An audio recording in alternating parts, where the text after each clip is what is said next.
And then COVID hit. And early March, I was like, I might need to get out of San Francisco. I had a 387 square foot apartment. And I was like, this lockdown thing probably will only last a little bit of time, but maybe I shouldn't be here while it happens.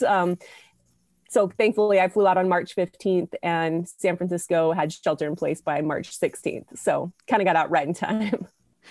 When you think about San Francisco and you imagine what it's like to be there right now, if you are, sheltering in place, what is it like versus what it was like just before the COVID hit? Yeah. So, I'll reference my apartment size as an indicator. So it's no issue to have a tiny apartment in San Francisco because you're never there, right? You're out and about. There's the thing about San Francisco is a lot of people are transplants, and there are a lot of people doing a lot of interesting things, and not just tech, right? There are a lot of people across a lot of segments. So, there's always something to do. You're always out and about. I would every afternoon walk down to the bay. Kind of that was my walk route. And so you don't really think about the fact that you only have 387 square feet. And so I just would contrast that with now where offices aren't open, restaurants aren't really open. There's just not as much happening. All the reasons that you would live in the city, which is to connect with people, those just aren't really as relevant right now, right? So I'm obviously speaking from assumption since I'm not there, but I would assume it's a very, very, very different place. Yeah, my sense is that the people that left in this kind of exodus that thought like, hey, I'm just going to leave for a couple of months and then we'll come back when San Francisco gets back to normal. Mm-hmm. I wonder how many of those people will come back, or if it will be an actual generational shift, that the only people that will move into San Francisco in the future are people that were never there to begin with. Yeah, I think that very well could be the case, because if you look at the number of companies that have said, you know what, we're just going to go ahead and move our headquarters while we're at it right now during COVID. A large portion of our workforce is remote right now. It turns out the company can run fine. It's better for the individuals and the company from a financial perspective if we're not based in San Francisco.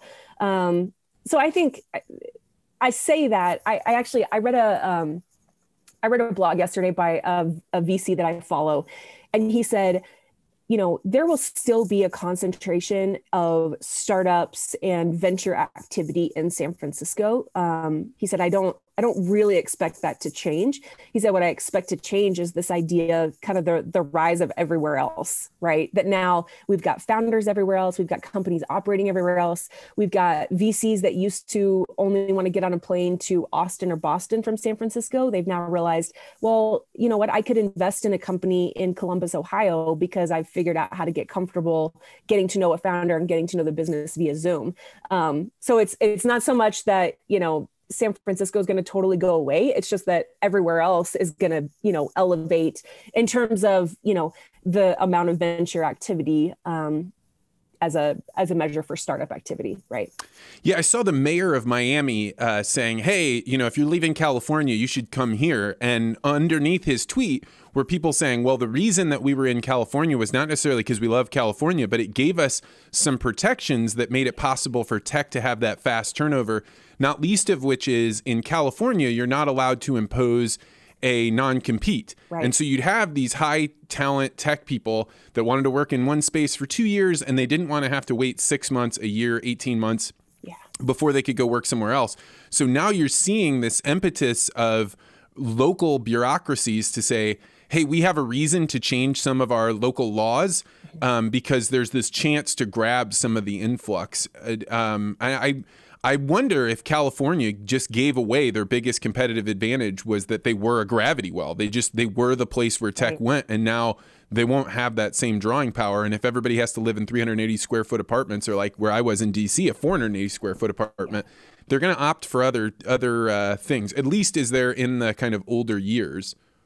Absolutely. Well, and the one caveat I would offer is potentially it's the case that because San Francisco or because California had those legal protections in place, and because they were the only ones for so long, perhaps that gave them enough start time, right, advance, that it's the concentration now, it's the network effect of a geography that's where the real value is, right? And so I think the question is, at what's the tipping point of how much of that, network effect, that mass of companies and people doing similar-ish type work that derive value from being near each other, right? What's the tipping point of how far down can you draw that before the whole thing falls apart? And my hypothesis would be, we're not near a point where the whole thing falls apart, but certainly we've drawn down a lot on that critical mass for sure.